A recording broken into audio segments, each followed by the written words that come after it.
দীর্ঘদিনের বৈরিতা ভুলে যুক্তরাষ্ট্র ও ইরানের মধ্যে একটি সম্ভাব্য চুক্তির আশা জাগছে। আর এই দুই চিরশত্রু দেশের মধ্যে সেতু বন্ধন হিসেবে সফলভাবে কাজ করছে ওমান। ওমানের পররাষ্ট্রমন্ত্রী বদর আল বুসাইদি জানিয়েছেন, ওয়াশিংটন ও তেহরানের মধ্যকার চলমান আলোচনায় বড় ধরনের অগ্রগতি হয়েছে। এই শান্তি প্রক্রিয়ার অংশ হিসেবে তিনি যুক্তরাষ্ট্রের ভাইস প্রেসিডেন্ট জেডি ভ্যান্সের সঙ্গে বৈঠকও করেছেন।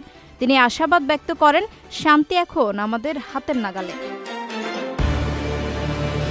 এর আগে গত ২৭ ফেব্রুয়ারি এক্সে দেওয়া এক বার্তায় বদর আল বুসাইদি জানান, আলোচনায় উল্লেখযোগ্য অগ্রগতি শেষে ওই দিনের কার্যক্রম শেষ করা হয়েছে। এখন নিজ নিজ দেশের রাজধানীতে ফিরে গিয়ে নেতারা নিজেদের মধ্যে আলোচনা করবেন এবং খুব শীঘ্রই এই প্রক্রিয়া আবার শুরু হবে। চুক্তির কারিগরি বিষয়গুলো নিয়ে আগামী সপ্তাহে অস্ট্রিয়ার রাজধানী ভিয়েনায় আলোচনা হওয়ার কথা রয়েছে।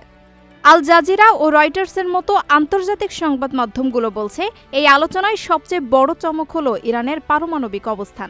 তেহরান নীতিগতভাবে রাজি হয়েছে যে তারা পরমাণু বোমা তৈরির কোনো উপাদান মজুত করবে না। আন্তর্জাতিক পরিভাষায় যাকে জিরো স্টকপাইলিং বলা হচ্ছে।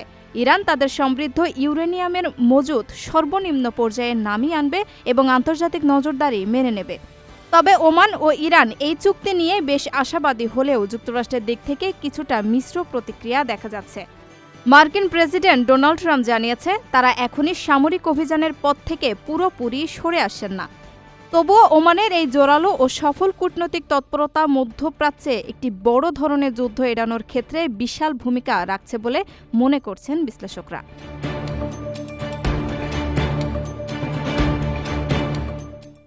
রমজানের প্রতিটি মুহূর্ত অমূল্য।